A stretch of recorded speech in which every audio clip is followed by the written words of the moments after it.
Hello and welcome back to another vlog. So excited to be filming this weekend. I don't have much going on, but I wanted to do just kind of a reset vlog and also do a little bit of a Q&A. I have not done a Q&A, I think, since 2021. So I'm really excited to answer some questions and yeah. It's currently Friday afternoon and I have a wreck of a house. And I don't like to save that for Saturday. I like to kind of get that done. So we are gonna start with my bedroom, which is not too shabby, but there's like stuff on the floor. My bed's not made. There's this art that is too small, but I kind of like, I need art in this room. So I think I'm just gonna hang it for the time being until I find something else and then go from there.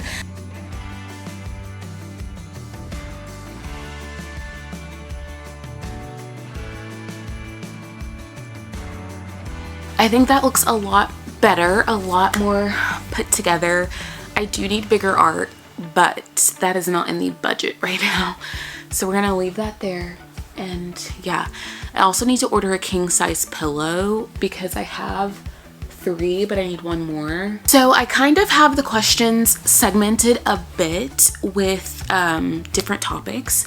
So the first one is faith and heart-centered. The next one is lifestyle and daily life, travel and adventure, relationships and future husband, and fun and personal. So let's do the faith and heart-centered questions first. So how has your relationship with God changed over the years? That's an interesting question. I think everyone can attest that your relationship with God changes. There are seasons where you feel really close to him, seasons where you don't, seasons where you're really obedient, seasons where you're not. I'm just really thankful. I was thinking about this the other day. I'm thankful, one, to have history with God, because I think that changes everything. When you're in a season of doubt or discouragement, that you have history with God, that you can look back on him fulfilling promises, being true to his word, being true to his character.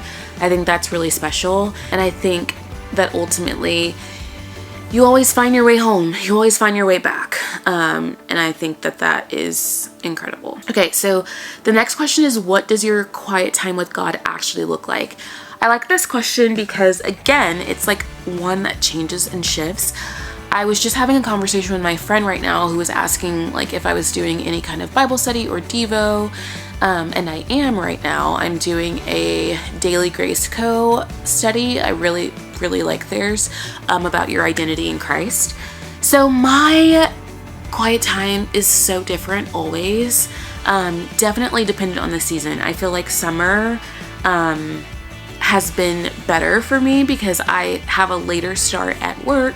And so I'm, able to go and exercise, come home and shower, make breakfast, and do my quiet time then. So usually I have a summer prayer list that I've been praying through. I try not to listen to worship music. I find it a little bit distracting because I just want to sing along instead of like either being quiet or praying or studying. So just like an instrumental something or nothing at all. And I do my devotional with my Bible, and then I wrap it up and I listen to worship music on my way to work. What do you do when God feels silent? This is my answer. I'm so confident in it. You go back to the last thing he said. You go back to the last thing he said. There's been so many times where I feel like God's not answering or God's not responding, and I really have to go back in prayer and think about what was the last thing he said to me? What was the last action he gave me? What was the last word he spoke? Which is why it's so important to journal and keep a record of what God's speaking to you, because you go back to the last thing he said. He hasn't changed his mind since then, and he hasn't given you a new instruction. Go back to the last thing he said. Okay. Last one for this section. How do you pray when you're waiting on something? I chose this one because it's vulnerable, if I'm being honest. I constantly surrender it to God. I'm one of those people that I feel like you've probably seen this analogy before or heard this analogy before, but let's say this is what I'm praying for. and I am worried about or something like that, and I just say, okay, God, I'm giving this to you, I find myself 5 minutes later, 10 minutes later, an hour later being like, you know what? I'm going to keep worrying about this thing. And this is me all day. Here you go, God. Worry. Here you go, God. Worry. Here you go, God. Worry. Here you go, God. I'm trusting you that you're going to bring me a husband. Oh, God, is it ever going to happen? I have no idea. God, you know the end from the beginning. You have my steps ordered. Oh, but Jesus, like, am I going to be the only person? All my friends are married. Like, blah, blah, blah, blah. God, you love me and know the desires of my heart and have given me the desires of my heart. You have it all together all day. All day. So I would just say you have to just surrender it to God and keep surrendering it to God and keep surrendering it to God. There was a season where I chose not to pray about it. And I think it was right for that season, but I feel like I'm in active prayer in this season of life, which is just surrendering it to God and keeping it that way. So that's what I'm trying to do. Okay, I'm going to finish cleaning my room. Be back. Okay. I need to clean my bathroom. I'll show you how terrible it is. I don't know about you, but by the end of the week, my counter is a wreck. That's embarrassing. So I'm going to put stuff away while answering questions and bringing you into the chaos while I answer questions. Okay, what does a day typically look like for you right now? So it is summer, as you know, and so my summer schedule is a little bit different. My work schedule is 1, shorter, and 2, starts later. So I've really been enjoying sleeping in a little bit. So I wake up around 5:45. I go to Orange Theory at 6:15. I'm home by 7:20. After that, I shower and I get dressed. Then I sit down and, well, I cook breakfast or pull out some yogurt and stuff and eat breakfast and do my quiet time. And then I usually leave for work at like 8:30 or so. So after work, it's different. On Mondays, I have a free day. Tuesday and Thursdays, I take French. Wednesdays, I do a Bible study. And then Fridays are kind of open. So yeah, it's been a little bit different. But after whatever my evening activity is, whether it's my French lesson or hanging out with friends or Bible study, I get home, I take a bath. I do all of my skincare, and then I get in bed and I read, take my vitamins and read. So I've really been enjoying it. It's been like a leisure summer. I have felt very relaxed and stress-free, very much enjoying the summer vibes. So the next question is, how are you making friends in your 30s? That is definitely an interesting question. And I feel like I'm going to do a whole video on it. I will give like actual practical tips of how I have made friends and how you make community in your 30s. However, what I will say about all of it is that you have to put yourself out there. You have to like do the hard work of researching what's out there and then putting yourself out there in actual like activities and stuff. So yeah, I'll give you guys, I'll plan to do that video next week of like a sit down video of how you make friends in your 30s. I actually think you guys will like it. Okay, what is your favorite way to romanticize your life? Ooh. Well, I don't know. I think that when I turned 20, I made this bucket list of 100 things that I wanted to do before 30. I was definitely gypped of a couple of years due to COVID, but I got through like 85 of them. I think it's all about crafting the life you want to live and just living it. So I don't know. I'm like, I want a peaceful life with friends and a life of travel, and I just literally build it. So yeah, maybe I romanticize my life as a whole, but the day-to-day is just about crafting a life that you're proud of, crafting a life that you enjoy, crafting your life around like hobbies that you want to try or things that you'd like to learn. It's like choosing to not let life just pass you by, but being actively engaged in building your life. I think that's the key. How do you reset when you're overwhelmed or burnt out?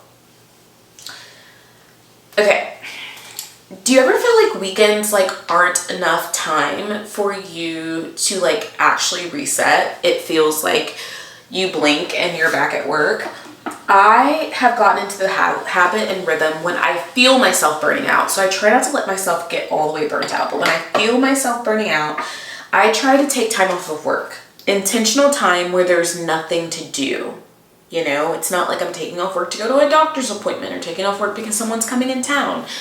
Actually just taking off work for the sake of not going to work.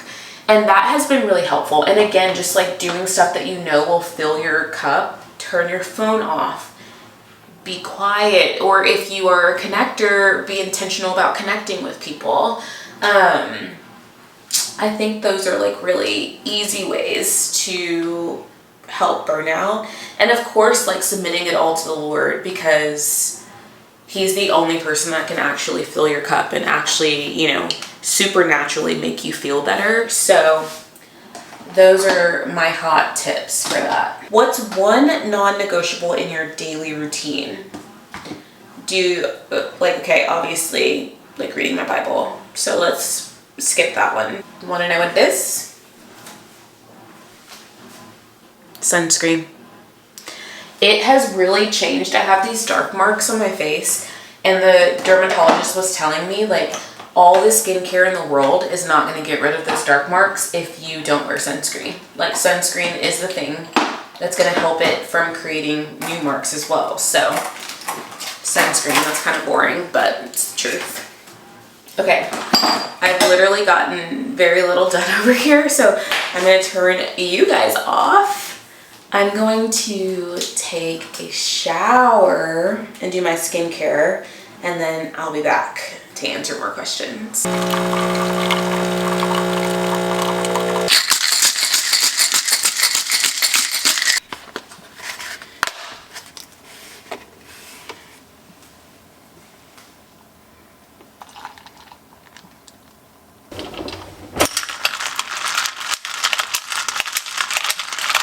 Good morning. I have somewhere to be at 9 a.m. It's 8:15 right now, so I'm gonna get dressed. You just saw me make a coffee. First taste test. It's good. I never know. I just had to dial in my coffee machine. Having an espresso machine is great because I haven't been spending money on coffee out, but it is a learning process. Anyway, I thought that I would answer some questions while I get ready for the day. I got this little, I fell prey to TikTok, even though I have a Dyson Airwrap. I got this little wavy talk brush. So I'm gonna use this today, kind of give my hair a little something. Travel and adventures, what has been your favorite trip so far? Ooh, that's hard. So I've been to 17 countries. I think the most beautiful place in the world is Switzerland by far. Like, I think there's nothing that can beat it. Now, my favorite place is obviously Paris. And I think probably this last trip where I went for Christmas, I've been for Christmas, I think 2 or 3 times now. I think that was my favorite just because I was like kind of by myself and just able to do all the things I would want to do without feeling like I needed to like, I feel like every other time I've gone to Paris, I've had to like show friends the major sites and stuff. Felt like I was able to go to the city without having to like do all the major sites again, which I'm always happy to do that, but I think it's fun to not have to and get to explore other parts of the city. So that's what I would say. What is your dream destination? I have 3. 3 things left on my travel bucket list as a whole. And once I do these 3 things, then I will feel very content in my travel. 1 is Israel. That's been on my list for years. Would still go with all of the chaos and craziness. So Israel, South Africa, or Africa as a whole. Like I want to do a bunch of different countries in Africa, and then New Zealand and Australia. So once I accomplish those 3 things, I feel like maybe I'll be more excited to see the rest of the world, but maybe I'll feel like, okay, I've seen what I wanted to see and it's fine. I don't need to go anywhere else. Are you more of a plan everything traveler or a go with the flow traveler? I'm gonna let you guess. I am more of a plan everything traveler, but here's what I do. I typically will make 1 reservation a day. So whether that's lunch or dinner, and then I'll do 1 activity for each day. I'll plan that and like buy that stuff. I feel like that still leaves so much room for exploring because I do love to explore. I don't want every moment like planned in a way that you can't see the city for what it is. Like I always say Paris is great because it tells you what it wants you to do. You'll just be walking along and see something and you're like, oh, that's magical. I want to go see more of that. So typically, yeah, I'll plan whether that's like a museum or whatever. And then I'll plan a lunch or a dinner. And then other than that, I'll like just be walking along and see like a cute dinner spot and choose to go there, or a cute lunch spot and choose to go there. So I'm pretty open. I feel like I'm a combination of go with the flow and travel, but if I had to choose one, definitely more of a planner. Like those are the people who go. I feel like if you don't plan something, like you risk not having a good trip. Like there's someone I knew that recently went to Paris and didn't have tickets for the Louvre. Like, are you insane? You're never getting in. Make a list of all the things that you want to do and then go from there. What is one travel tip you swear by? A lot of people will ask me like, how do you do things for like inexpensive? And my answer is always you have to be flexible. Like if you aren't flexible with travel days and travel times, then you kind of miss out on the opportunity for deals, I guess. So if you can be flexible, like leaving on certain days, I feel like you have more opportunity to find things that are inexpensive. So I was just looking at either Thanksgiving or Labor Day doing a London Paris trip because I want to see the Hercules Broadway that just came out. So I was just looking at that and I'm like, oh, I'm pretty flexible. There was like one day that I was planning to leave that was like $200 more expensive than leaving the day before. So obviously I'll just take the day off work and leave the day before. So that is my, that's my travel tip. What would your ideal girls trip look like? I love this. So here is my plan. I don't know if you've seen the vlog where I had a birthday trip here in Texas where a bunch of my friends flew in and we just had like a really fun girls weekend.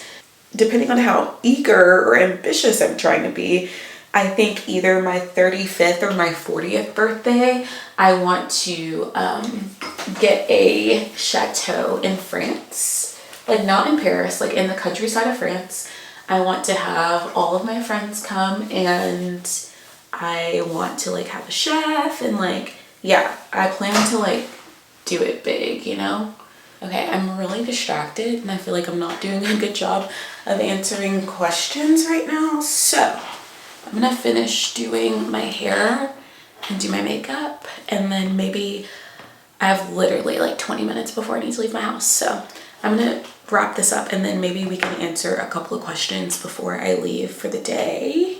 Okay, I'm just getting home. I went to a class at church this morning. And so I'm just getting home and I thought I would answer some more questions before I take a nap. Okay, so the next one, relationships and future husband. Here are a few questions. Are you currently dating someone? No. And I literally just had a freak out panic attack the other day because I was like, oh my gosh, we are 6 months into the year, like the year's halfway over, and I have been on 0 dates. So that's annoying. Next question, how do you guard your heart while waiting? Practically, I think something that I do is like I don't read, watch, listen to like really romantic things. Like I know that kind of creates more desire for that. And so I just try and steer clear of that. So I'm not one to really watch rom-coms or read rom-coms or anything like that. I think that's kind of been my MO. It's been a little bit healthy for me. I'm not saying I avoid it at all. Like if there's a good movie out that everyone's going to see, then I'll go see it. But for the most part, I avoid that. What's something you're praying over your future marriage? This summer has been a really good shift for me because I made a short about this. So if you haven't seen it yet, I'll just tell you here. I've really switched my prayers from praying for God to bring him to me to praying about him, like as a person.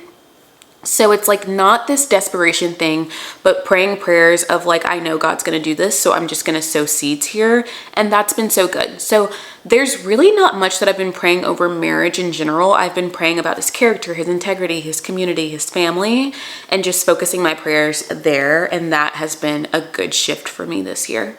What qualities do you hope your future husband has? I hope that he's a man of integrity. I hope that he is a man that's generous. I obviously hope that he loves Jesus like first and foremost with everything he has. I hope that he's kind, but I hope that he's ambitious and that he is also like firm in what he believes. Anyway, I'm sure there's like a million things. I actually want to do another video where I read my list because that is on my YouTube channel. It's just kind of buried in another video. So I think I'm gonna do a video like that. Last question. How do you deal with loneliness as a single Christian woman? I actually told my friend this recently, like loneliness is not a feeling that I feel often. I really enjoy the life that I've built for myself. I really enjoy, honestly, being alone. I like coming home to a quiet spot. I like being able to do whatever I want, truly. I think that's a real blessing in singleness. But when I do feel loneliness, it comes literally out of nowhere and it comes really hard. So I had this experience probably like 2 years ago. I'd gone to bed. I have a king size bed because why wait until you're married to sleep in a king size bed? Like, treat yourself, girl. It's amazing. I got in bed. I was reading. Totally fine. I finished reading. I closed the book. I turned off the light. I pulled the cover over me and I turned over and immediately felt the loneliest I have ever felt in my entire life, like in an instant. And it was so deep that I just literally started bawling. Like 1 second, fine, happy, reading my book, ready to go to bed. The very next second, sobbing my eyes out because I felt the depth of loneliness. So like for me, it doesn't come very often. I don't feel it very often, but when it does, there is a depth. And I just feel like for me, it's just praying. It's surrendering it to the Lord because there's no amount of encouraging words. There's no amount of like sharing with a friend that can really fix it. I think it really is just like a supernatural touch from the Lord and his presence that fixes it truly. So those are my answers. I'm going to go take off my makeup, put my glasses on, take these contacts out, and read my book for a little bit. All right. I will see you guys in a little before we close this vlog. I am truly so shook. I said that I was going to take a nap, 1, and 2, that I was going to read my book, and I did neither of those things. I laid in my bed for 6 hours and texted friends. I mean, important things, but scrolled on TikTok, texted friends, and I looked up and it was 8 p.m. and I was like, oh my gosh, I have been in the same spot since 2 p.m. How did that happen? Phones are scary devices. Also, my brain was kind of fried and I was talking about like theology stuff with friends. So honestly, I needed a nap is what I really needed, but that didn't happen. So it's currently 9 p.m. I didn't eat dinner. Like, oh man, I'm struggling. I'm gonna just literally take my vitamins and go to bed. But I wanted to answer some last questions in this Q&A, so I thought we'd do that together. Okay, One of the questions is, if your teenage self could see yourself right now, what would she freak out about in a good way? I think probably the main thing is how much I've traveled, that I like made it to some of the places that I dreamt about going. That I was able to spend a week in Paris, that I'm not afraid to travel by myself. I think she would be shocked that I'm not married, but I think she would be so proud that I've continued to live like an excellent, wonderful life that she would be proud of and that I'm proud of currently. Okay, what's a random hobby or interest you'd love to try but haven't tried yet? Tennis. 100% tennis. My mom used to play tennis, and we had this whole thing that this summer we're going to play tennis, and it's literally halfway over. We haven't played one round of tennis, so tennis. What's something you're secretly really proud of, even if it seems small? I very casually mentioned that I wrote an entire book, like 100,000 words book. And I'm really proud of that. I think that I want to start working on the second book. From now, I guess, until the end of the year. I need to like map out some stuff, but that's really exciting. So anyway, I really don't feel like answering any more questions, but if you guys have questions, I would love to answer them. I'm going to make a video on finding a church, number 1, and number 2, how to make friends in your 30s. Those are the 2 things I need to remember. But if you guys have any other questions or other things that you'd like me to make a video on, I would be happy to. Thanks for sticking around to this kind of chaotic Q&A vlog where I was just basically at home. Appreciate you guys so much for watching. If you haven't subscribed, please subscribe, and I will see you guys again very soon. Bye.